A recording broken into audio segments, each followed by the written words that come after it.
Thomas Hale had given up on life long ago. The mountains were his last refuge, a place where silence could swallow regret. But one letter changed everything. A stranger's will left him an abandoned cabin and an old golden retriever named Rusty. Thomas didn't know the dog, didn't want the cabin, and didn't believe in second chances anymore. Yet when Rusty began scratching at the cabin floor one cold autumn morning, Thomas would uncover something buried deeper than money, something that could mend even the most broken heart. The dirt road wound like a scar through the mountains, rough and narrow, forgotten by time. Thomas Hale gripped the steering wheel of his old pickup as it climbed higher, the engine coughing with every turn. He hadn't been up here in over a decade, not since before his life unraveled. The world below had lost its color after his wife passed and his only son stopped calling. So when the lawyer's letter came, a stranger's will, leaving him a cabin in the Rockies and a loyal companion who deserves care, he didn't know what to make of it. He almost threw the letter away. But something about the handwriting, neat and deliberate, had stopped him. Maybe curiosity, or maybe that small part of him that still wanted to believe life hadn't finished with him yet. The air grew colder as the road ended in a clearing. There it was, the cabin, weathered wood, a sagging porch, and a chimney that looked one storm away from collapsing. It stood against a backdrop of golden trees and distant peaks dusted with snow.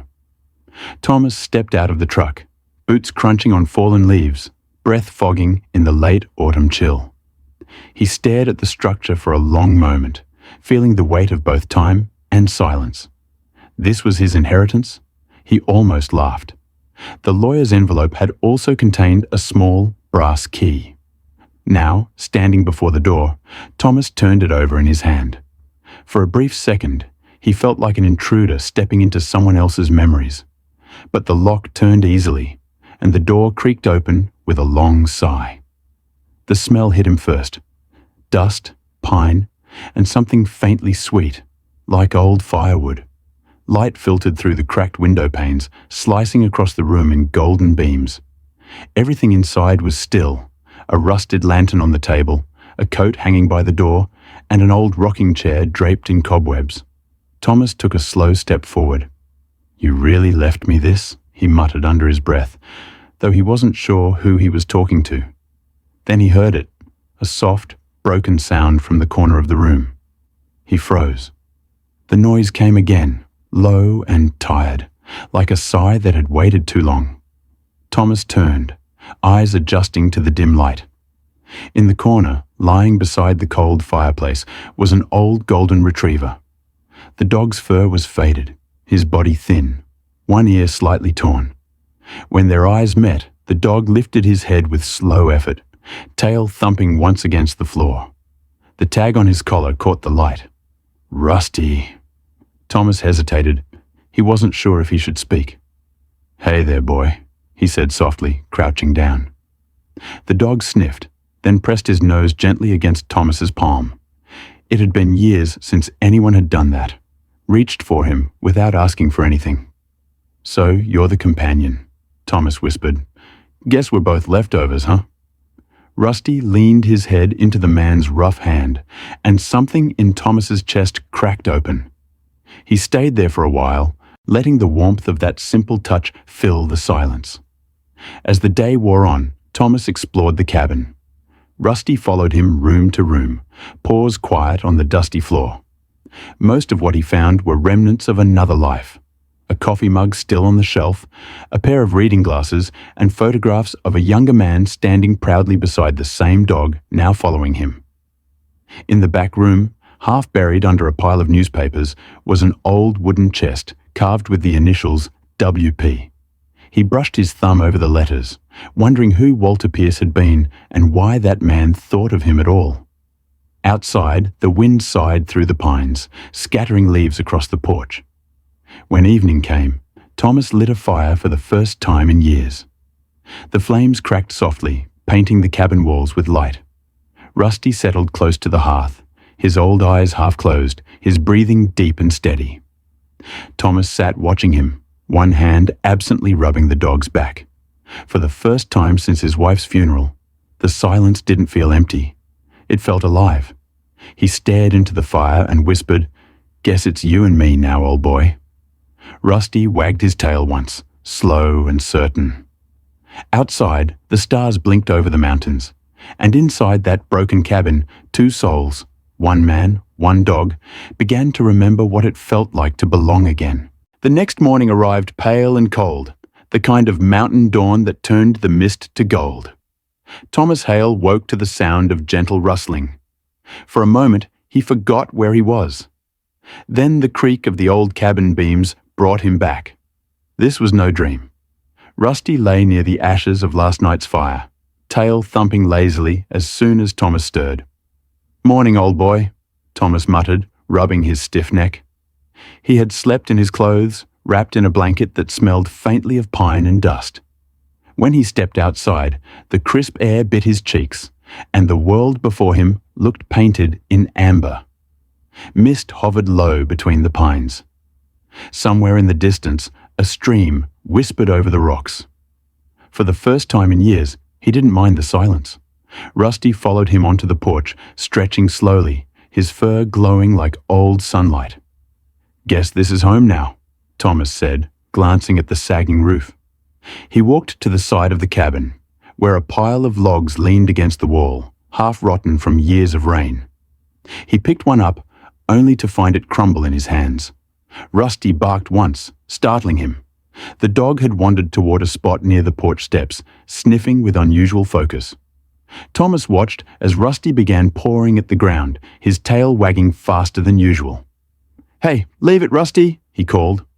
But the old dog kept digging, sending small clumps of earth flying. With a sigh, Thomas knelt beside him. The soil was dark and soft, untouched for years. Beneath the first layer, his fingers brushed against something smooth. A plank, part of an old floorboard buried under the earth. "What the hell?" he whispered. He brushed it clean and found a faint seam, as if the porch had once hidden a trapdoor. Rusty's nose pressed close, whining softly. Thomas sat back, heart steady but mind racing. Who buries a door under a porch? Later, after breakfast of stale bread and black coffee, he returned with a crowbar he found in the shed. Rusty watched silently, ears perked. The plank gave way with a groan, revealing a small hollow beneath the porch. Dust and the scent of earth rose around them. Thomas reached in with his gloved hand and pulled out a small wooden box, no bigger than a loaf of bread, wrapped in a layer of oilcloth. He held it in his lap, wiping away the grime. Rusty sat beside him, tail still. For a long time, Thomas didn't open it. He just stared, listening to the wind whisper through the trees, wondering what kind of man Walter Pierce had been, and why he'd left a stranger his home, and his dog. When he finally unwrapped the box, it wasn't treasure inside. Not gold, not money. Just papers, old photographs, a folded letter, and a worn leather collar that looked almost identical to Rusty's, but newer, less weathered. Thomas turned the tag and read the engraving. "Buddy." He frowned. Rusty looked up at him, head tilted as if recognizing the name. The letter was addressed in the same handwriting as the will. "To whoever finds this place," it began. "You're not here by chance. The dog will lead you to what's left of me, and maybe to what's left of yourself." Thomas read the words twice. For a man who had believed life had nothing left to say to him, the letter felt like a whisper from beyond time. He folded it carefully and looked at Rusty. "You really did remember, didn't you?" he said quietly. The old dog wagged his tail, pressing his nose into Thomas's palm once more. Outside, sunlight broke through the trees, scattering gold across the clearing. For the first time in years, Thomas smiled without forcing it. Maybe, just maybe, the mountain hadn't given him a burden. It had given him back a reason to stay. The next day broke with a low mountain fog that clung to the treetops like a secret unwilling to be told. Thomas Hale sat on the porch steps, the letter from Walter Pierce folded neatly in his pocket, and a heavy quiet hung over him. He hadn't slept much. Every time he closed his eyes, he saw the old man's handwriting, The dog will lead you to what's left of me. And maybe to what's left of yourself. He didn't know what it meant, but Rusty did. The old golden retriever was pacing that morning, nose to the wind, tail twitching with restless energy. "What is it, boy?" Thomas asked softly, standing and stretching his sore back. Rusty let out a low bark and trotted toward the tree line. Thomas followed, pulling on his faded green jacket and brown hat. The forest beyond the cabin was thick with pine needles and the scent of damp earth. Sunlight speared through the fog in golden shafts, and the sound of birds echoed faintly through the distance. Rusty moved ahead with purpose, stopping now and then to glance back as if to make sure Thomas kept up. For a man who had spent years trying to avoid the world, it felt strange to be led, not by another person, but by a creature who somehow seemed to know more than he did. They crossed a narrow creek, the water clear and cold, then followed a forgotten trail climbing gently through the hills. Rusty stopped near a fallen tree and began to dig at the roots, sending wet soil flying. Thomas sighed, kneeling beside him. "You and your digging," he muttered, but there was no annoyance in his voice this time, only curiosity. He brushed aside loose dirt with his rough hands and found, to his surprise, a small metal latch buried beneath. His heart skipped. The ground here was different, disturbed, as if someone had once hidden something. Together, they unearthed an old wooden box, this one larger than the first and bound in rusted iron. Thomas wiped his sleeve across the top, revealing carved initials. WP again. His pulse quickened. "Looks like you're onto something, Rusty." He carried the box back toward a fallen log and sat down, breathing heavily from the climb. Rusty sat at his feet, panting softly, his amber eyes fixed on him. "You really remembered this place, didn't you?" Thomas said quietly. His hands trembled slightly as he pulled open the latch. The hinges screamed in protest before giving way. Inside was a canvas pouch and a folded map, edges yellowed with age. Thomas opened the pouch and felt his breath catch. Bundles of old dollar bills, hundreds of them, stacked tightly and wrapped in bands stamped Federal Reserve 1991. His heart pounded in his chest. 3 million, maybe more, he whispered. The number didn't matter. The shock did.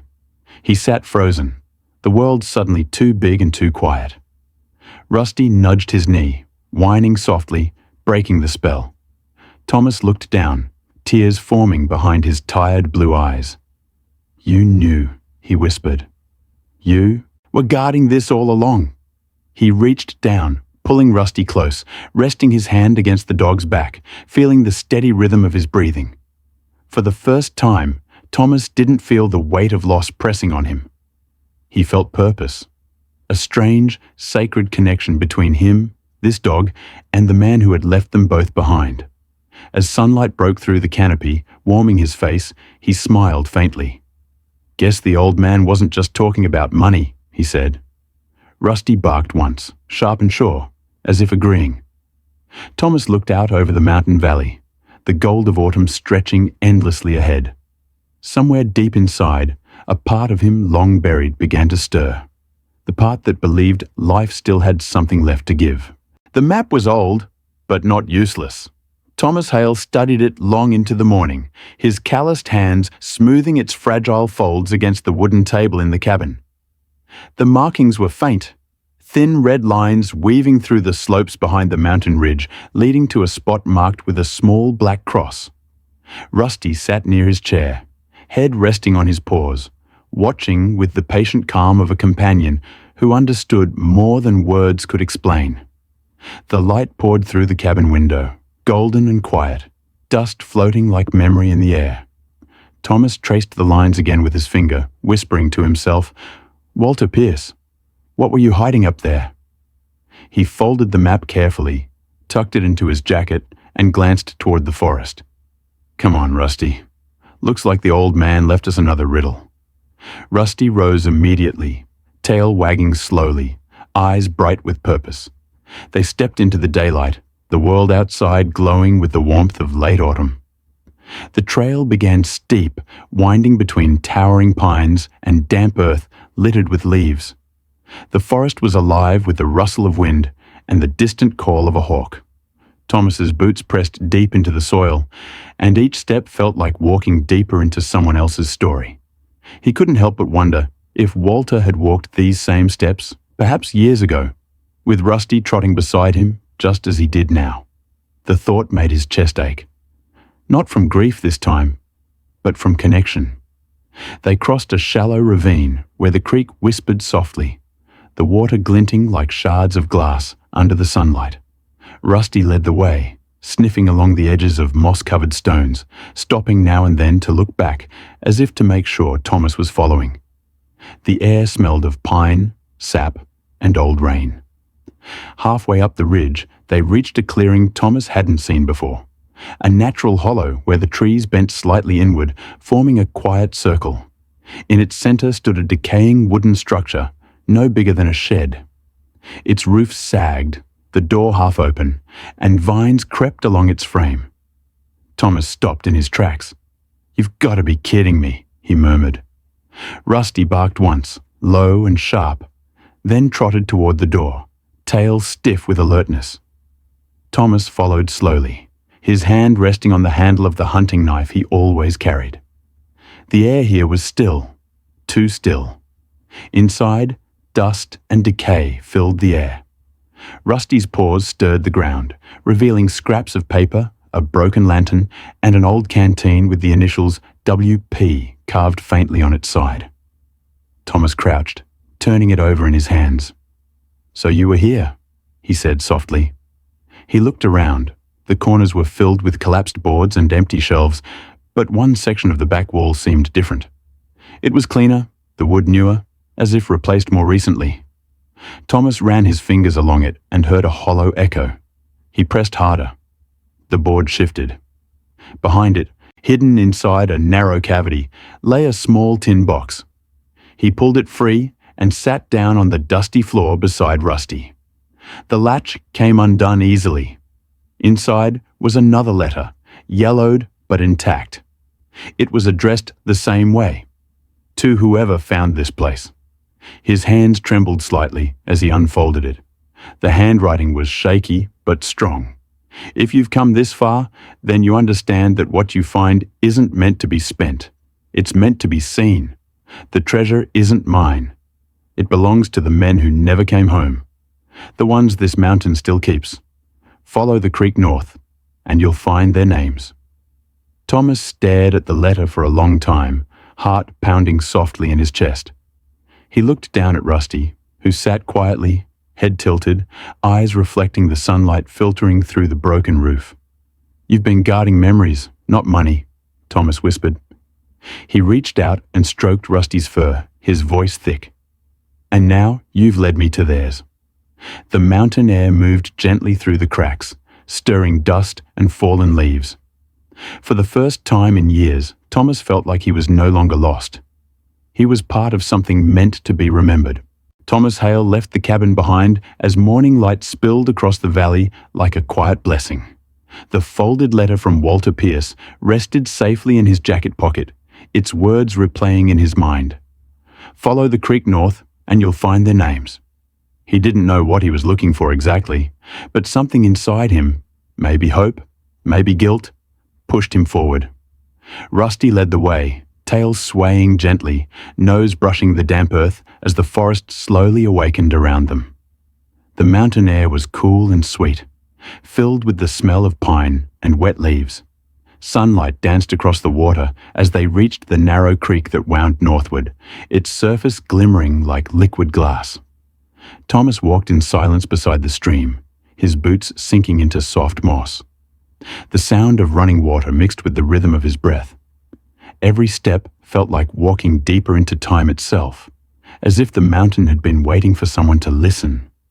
He noticed remnants of old paths, a half-buried lantern, a broken wooden post covered in vines. Rusty sniffed each relic carefully, sometimes looking back at him with a knowing glance, as though saying, "We're getting close." As the forest thinned, the sound of the creek grew louder. They reached a place where the water spilled over smooth stones into a small clearing, And there, half hidden by brush and ferns, Thomas saw them, a cluster of weathered wooden crosses, leaning slightly under years of snow and rain. He froze, heart hammering.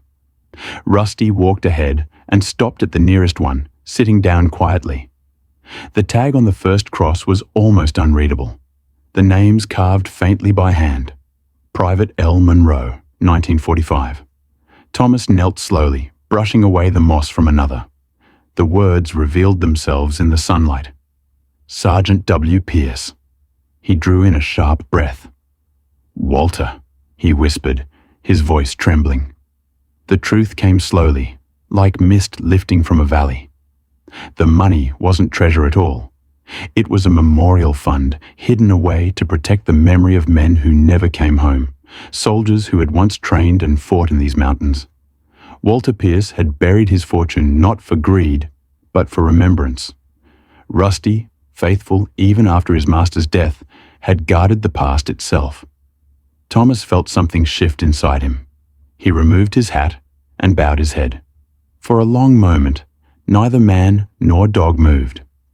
The wind swept softly through the pines, carrying the scent of earth and memory. A blue jay called in the distance. Rusty nudged his arm gently, as if urging him to read what came next. Thomas unfolded the second letter from his pocket, the one Walter had written to whoever found this place. It said simply, "If you're reading this, thank you. I never had children, so I left my legacy here, where my brothers rest. The world forgets fast. The mountain does not. If you found this, promise you'll remember." Thomas's throat tightened. He looked down at Rusty, who sat with his muzzle resting on his boot, eyes soft and steady. "I promise," he said quietly. The dog wagged his tail once, slow and sure, before settling beside him. They sat together by the creek as the sun climbed higher, light rippling over the crosses, turning the water to gold. Hours passed before Thomas finally stood. He reached into his satchel, took out the folded map, and carefully pressed it beneath one of the wooden crosses. "It's time someone else found you again someday," he murmured. Then he turned toward Rusty. "Come on, boy, let's go home." Rusty barked softly, tail wagging, and together they followed the creek downstream, walking side by side beneath the whispering trees. The mountain wind brushed through the leaves above, carrying away the last traces of silence, leaving behind only the sound of water, and two shadows moving slowly toward the light. The sun was beginning to set behind the mountains when Thomas Hale and Rusty returned to the old cabin. The air was cooler now, brushed with the scent of pine and distant smoke, and the golden light stretched long shadows across the ground. Thomas walked slowly, his boots crunching over dry leaves, the folded letter still resting inside his jacket pocket. The silence between him and Rusty wasn't empty. It was the kind that held understanding. Every few steps, the old dog looked up at him, tail swinging lazily, eyes soft and golden in the fading light. For the first time in years, Thomas felt like he wasn't walking alone. The cabin came into view as the last light of day painted its roof in orange and gold. Thomas stopped and looked at it for a long moment. Once, it had been a place of ghosts, creaking floors, quiet corners filled with dust and memory. But now, somehow, it looked alive again. He could almost hear Walter Pierce's laughter in the wind, the echo of old stories told around a fire long gone cold. Thomas stepped onto the porch, the wood groaning under his weight. Rusty followed, curling up by the door like he had done for years before. Thomas took off his hat and sat down on the top step, staring at the mountains that framed the horizon. He pulled the letter from his pocket again, smoothing the creases carefully. The paper was thin and fragile, but the words felt strong.